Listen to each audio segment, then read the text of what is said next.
Hello everyone and welcome back to the Cyclocross Social podcast. Today I'm joined by Twan. Hello. We'll be talking about the Ethias cross in Essen, some nice midweek cyclocross. It's always nice to have that in your Christmas break. As you hear, my cold has gotten a bit better, so my voice is hopefully a bit better as well. Let's start off with talking about the men's race. The men's race, it wasn't the best race. At the beginning of the race, it were Hermans and Zweek who opened a small gap with Pidcock in a group for third place. And in fifth or sixth place, it was Mathieu van der Poel who didn't have the best start. He was with Toon, but at some point he bridged the gap towards the Pidcock group and it all merged together and we got four leaders, which were then Zweek, Hermans, Pidcock and van der Poel. Then somewhere in lap 3 or 4, Pidcock made two mistakes in the same amount of corners and he lost the connection with that group. He never came back to the front actually, so he eventually ended third because Laurens Zweek and Hermans, they kept pacing, but ultimately it was Van der Poel with one attack which was enough to drop them. Hermans was then in second with Zweek in third until Zweek punctured and he fell back into fourth place. So it was Mathieu van der Poel who took his third win in 4 races in front of Quinten Hermans and Tom Pidcock. So it was then Van der Poel who won here today. Personally, I thought he was riding on cruise control. He never really looked to be in any sort of trouble. What did you think, Twan?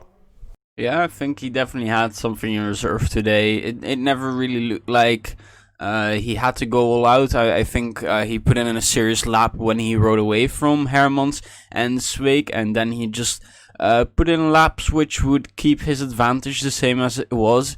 And I think we see that with a nice 11-second advantage coming over the finish line.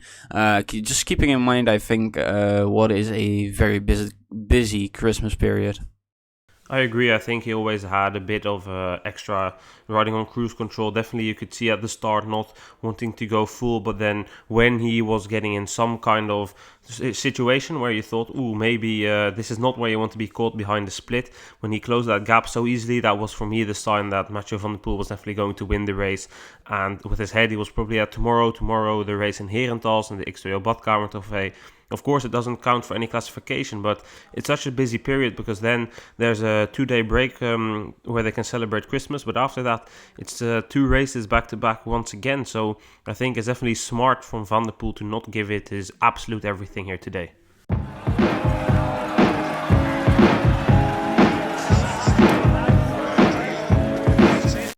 But Hermans, he ended second here. I think although the competition wasn't exactly the strongest, but it's be there or be square. And in this case, Hermans was there, better race than he had the last couple of weeks. He is slowly improving. And as we said in the beginning of the season, ultimately Hermans' talent will come to the top. And I think this is definitely a solid step forward for Quinten Hermans here for the Tormans team. Yeah, I think this kind of race is useful for certain types of riders, and those are the types that are still looking for that little bit of confidence. I think that is what you can gain out of this race, and I think that is definitely something that Quinten Hermans would have gotten. Puts in a very solid performance today. He can be happy with this, and a nice second place to boot. And for once you could actually see that he didn't really explode. Of course, you already saw it in Namur and you've seen it that his pace, it drops later and later in the race. And for this time, he was actually able to keep the same pace for almost the entire race. I think maybe in the beginning I was still a bit afraid that he would explode and fall back, but he definitely proved me wrong here, finishing second, like I said. And the Tormans cyclocross team really needs to get results like this because so far it's been a dreadful season for them. Yeah, I think things aren't quite going right. You really need one of the top guys to get those wins, and preferably you need them to be in peak form before Van der Poel and Van Aert come into the field. And I think they missed out on that with the crash of Hermans and Van Kessel riding better as time went on. Also, just not quite there with what was quite a busy road program at the start of the season. So I think it's good to see them coming back into form, and I expect one of them to race later in the Christmas period as well, and maybe collecting that first victory for Tormans in Belgium. The teammate of Hermans, Van Kessel, wasn't there, just like Van Toornout and Iserbiet. But someone who was here is Pidcock. He then isn't riding tomorrow. He ended third here today. I think he didn't have the best day today. That mistake also really cost him. It looked to be completely break up his rhythm. And In the beginning I thought, Pidcock, perhaps a second place, maybe he can stick on with Van der Poel if Van der Poel takes it easy and can challenge him. But then those 2 mistakes in 2 corners, to me it looked like he maybe had a bit too much tire pressure in that corner, because it was a pretty hard course tire pressure wise. The top layer was super slippery, but underneath the top layer they were riding at some place where it used to have train tracks, so it was super easy to puncture there. Maybe a bit, you can compare it a bit to BLS. So I think maybe he had a bit too much tire pressure there, ultimately causing him to make those 2 mistakes, and that then resulted in him dropping off. And I think the tire pressure was the issue, because ultimately he changed his bike after that as well, and he looked to have a bit more grip after that tire change. Yeah, at some points his body language seemed to suggest that he wasn't quite feeling it today as well. I think for myself, I really saw a difference before Swake punctures and after. I thought he really changed up his body language, and he really went chasing for that podium as soon as he realized that he had an actual shot of making it again, which was good to see, and he ends up getting it as well. I agree on that one, especially because if you remember back, Pidcock at some point was 40 seconds down, ultimately ending 18 seconds down. So I think that is definitely a sign that Pidcock, there was more in this for Pidcock than he ultimately got out of it. Yeah, I do also think that he got lucky with the Swake puncture. I don't think he would have been able to beat him had he not punctured, which is of course very unfortunate for Swake, finishing 4th here today. But he said himself he was very happy with his performance, and it's all about the feeling. Results in a cross like this they matter, but it's not the end of the world. Yeah, I agree, and for Swake he should probably focus on the next races. Let's actually take a look at the entire top 10. We had Van der Poel in front of Hermans, Pidcock and Swake, the guys we just discussed. In 5th place we find Toon Aerts in front of Philippe Orts, Ryan Kamp, Jim Arnouts, and Nicolas Cleppe and Ben Turner round off the top 10. Let's go straight back to 5th place, Toon Aerts. I would like to talk about him briefly. Again, not a great result for him, 1 minute 13 down in the end. Personally, I think that Toon Aerts should ride Zolder, because he's still good in the super prestigious standings, and then take some time off the bike actually, and definitely no racing, focus on training, reset some things, reset his systems, go to Spain, do a bit of training, and then come back towards the Belgian Championships, because things are not going the way they should be going for him, or at least the way he wants them to be going. Yeah, during the race I heard something about him being hit by a van this past week of training. I'm not sure. I hadn't heard anything about it for sure, so I'm not actually sure if this is true, but No, it is. In last week before Namur, he got hit by a van, and he said it didn't hamper him in Namur, but I think that shows the class of Toon Aerts. He doesn't want to show any excuses, but I do think it is hampering him in some sort of way. Yeah, I would agree. He said only his ass hurts a little bit, but I think there's definitely more going on. Just maybe the body being a bit in shock and just being in a bit of recovery is causing him to miss a few percents here. And of course, at the highest level, that is going to make for huge differences in performances. So I think this is going to be a tough Christmas period for him. Hopefully, he can recover toward the World Championships. Further back in the top 10, we also see some other interesting names. I mean, Orts and Kamp, it's definitely a bit, especially for Orts, a bit above his standard. Kamp, another good performance. But then 8, 9 and 10, we see Arnouts in front of Cleppe and Turner. These are the guys that are really benefiting from the weaker start field. Of course, like I said, it's be there or be square, but these guys are absolutely taking the advantage. Normally, they finish around places 15 to 20. This time, they finish in the back end of the top 10. I think all these guys can be satisfied. Yeah, I think they should certainly be happy with these performances, especially Arnouts and Cleppe, I think, taking advantage of some of the top guys not being there. I certainly see some people behind them that I think normally beat those two actually. So I think they are really happy with what they have done. Of course, they know this is a weaker start field, and they took maximum advantage of it.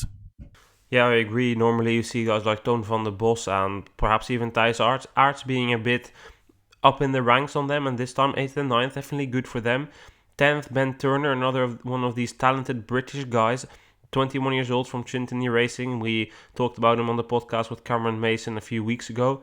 I think he can also move forward from this because he hasn't been riding super long this season. I think this is his 5th cross or something, so definitely not a lot of races under his belt. And then ending in 10th here, I think he can also move forward from here and perhaps be challenging for the top 10 more frequently. Yeah, we definitely see an upward trend with his results as well. Started off in Max Plus, not all too well. Got the nice U23 World Cup in Tabor, where he was able to get onto the podium. And then did a little better in Boom, finishing near the top 20. Nearly getting a top 10 in Gavre. And 23rd last Sunday in Namur. So he's definitely showing signs of improvement. And hopefully we'll see him a little more during this Christmas period, getting some nice results. And even though the start field might be a bit weaker, causing them to have these good results, it's definitely a mental thing as well. I mean, at the end, a top 10 is a top 10, and you should not underestimate how important the mental part of the sport is. If you ride in that top 10, next time you will start with more confidence and be more confident in yourself and ride your race differently. And I think it definitely makes a good step up a race like this with maybe a bit weaker start field, a C2 race, but it is in Belgium. And I think ultimately these guys like Turner and Cleppe, they will definitely move forward from here. And maybe even some guys just outside of the top 10 like Roulier finally getting a good race ending 11th. Yeah, as I said as well when we talked about Swake, for some people this is just to find confidence, and it's great for some of them to see that they can actually perform and get those top 10s, even if it's on a weaker field. It can just be what they need to make that step, like I said, and I definitely agree that someone like Swake also benefits from his good performance here today.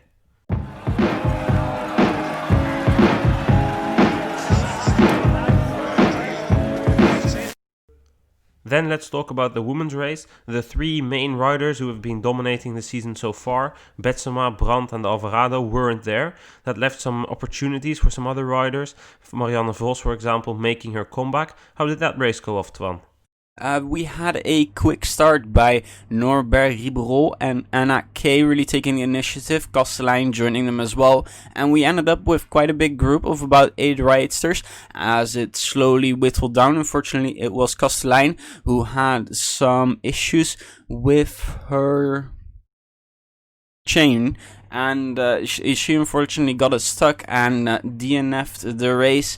It was Vos who took initiative after, and it was a little mistake with Vos right behind her waiting to pounce, and pounce she did. She rode away from the rest of the women, splitting up the field, and she looked in control as she headed for the finish line. Clauzel really trying to chase her down, but wasn't quite able to do it, finishing 6 seconds behind in 2nd place, and it is Inge van der Heide who keeps Catablanca Vos off for the final podium spot. Definitely a lot to talk about here in the women's race. Let's start off with the winner, Marriane Vos, making her comeback just like last year in Essen. And just like last year, she won. Definitely impressive stuff. Especially the start impressed me, where she was starting on the 4th row and immediately overtook a lot of riders, moving already up to the top 10 after 1 or 2 corners. Definitely impressive stuff, and it shows that Marriane Vos is once again a force to be reckoned with in the field this year.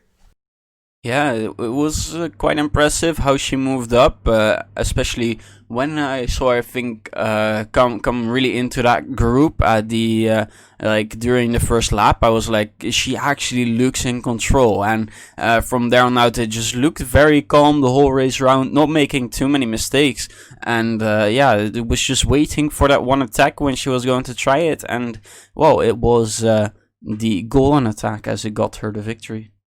Well, Vos, she managed to open that gap, and nothing to do away from her class because she was definitely a strong ride today. But Vos, she made that mistake. For me, I never really had the idea that Vos was really in this race. She was chasing from the beginning of the race. Then she already made some mistakes. She wasn't able to follow Vos coming through towards the front. Ultimately, she then took the lead when the pace dropped a bit. That was the only moment I really thought, ooh, now Vos has gotten into a rhythm. And then she made that mistake, costing Vos to come away. Then she was second. then crashing in the last lap, costing her the podium. For me, I think Vos never was really in rhythm. Only that moment that she took the lead, I thought, ooh, yeah, now Vos is going to come here and she's going to win or end second. But besides that, I think Vos was just not her day here today. I would have to agree with parts of that. It never really felt like she was as composed as we have seen her before, and it never really felt like she had that control that she, for example, had in Namur, where at times it looked a little bit bad, but she would come back, and yeah, it's just very unfortunate. Could very well have podiumed here, but a bit of an unfortunate crash in the last lap, really costing it for her. And I thought she would win actually before the race. She was my pick to win here. And in terms of that, it's a bit strange. If you look at the parkour here today, it was muddy, and then you would expect some type of riders.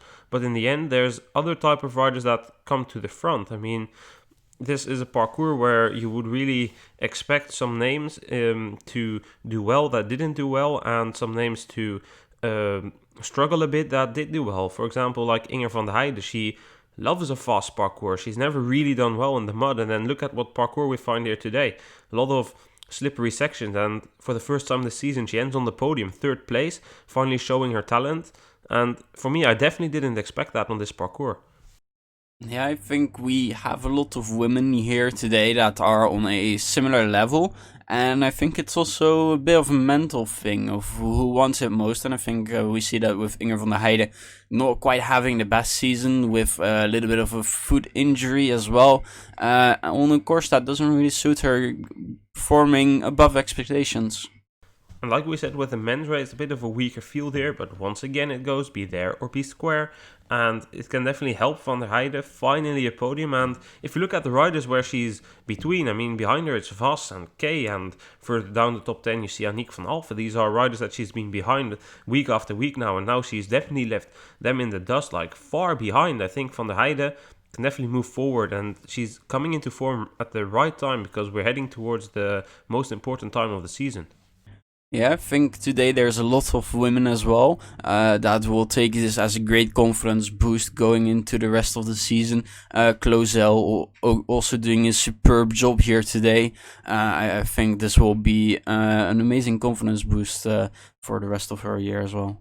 Yeah, we didn't even discuss her, Perrine Clauzel, ending 2nd here, the rider from France. And also for her, I didn't expect this. If you look at what type of parcours suited her, you saw the faster parcourses in Leuven, and in that time of the season, that was the time that she really stormed to the front. Fast parcours in Tabor with the fast start. She struggled a bit on the heavier parcourses with mud, and today a muddy parcours, but 2nd, definitely a good result for her as well. Like you said, she can move forward from here. But what do you then expect from Clauzel and Van der Heijden going forward in the season? Do you think they can, if Brandt and the others return, do you think that they will be able to be somewhere around places 5 in the results?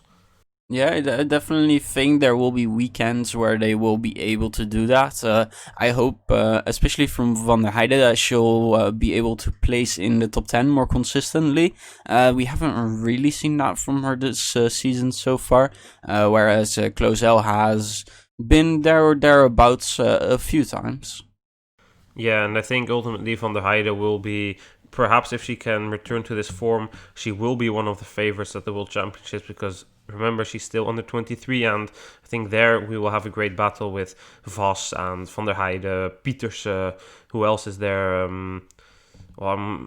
Kay and Ribeiro. We'll come to those a bit later, but I think we can definitely be in for a good treat there in both the Women's Elite as the Women's Under 23 race, if that race goes through, actually. Let's take a look at the entire top 10 then. It was Vos who won in front of Clauzel and Van der Heijden, like we said. Then we saw Catablanca, Vos, Anna Kay, Ribeiro, Arzoufi, Van Alphen, Verdonschot and Alicia Frank. Then the first two I would like to discuss here are the two riders from the Star Casino team, Kay and Ribeiro, 5th and 6th. I personally feel like they exploded after the fast beginning of the race. They paid the toll for that. Yeah, it really felt like Anna Kay on the interview as well. She she said that this felt like a parcours that she would see more often in England, and I think she really went into it with confidence, but didn't quite have the ability today to back it up. I was quite happy as well to see Ribeiro actually starting very well, and still getting a 6th place, which I think is decent for her. It hasn't been the greatest season so far, but yeah, indeed, especially Ribeiro blew up quite badly here, finishing behind with more than 50 seconds. To be completely honest, I expected that Ribeiro would fall back, but I expected Ribeiro to fall back together with Van der Heijden, but Van der Heijden was able to keep the pace, and Ribeiro fell back. But I mean, for Ribeiro, it hasn't been a great season so far for her either. Struggling, I think. Also, COVID hasn't been the easiest for her in France. France had a pretty strict lockdown, and it's really hard to recover from that. But on the other hand, it is a slight improvement here, finishing in front of someone like Ribeiro. Ribeiro finishing in front of someone like Arzoufi and Verdonschot. Somebody also disappointed me was the runner-up in Namur, Clara Honsinger, only 11th today. I mean, okay, it wasn't the same amount of climbing, but on the other hand, if you're good in Namur, it means that you're in good form, and I did expect better than 11th.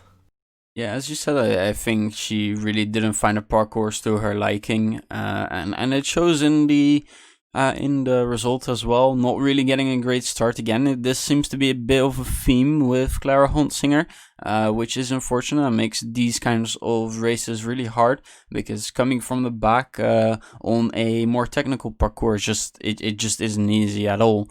And yeah, we'll have to hope for something better. Think the race of tomorrow apparently would suit her more.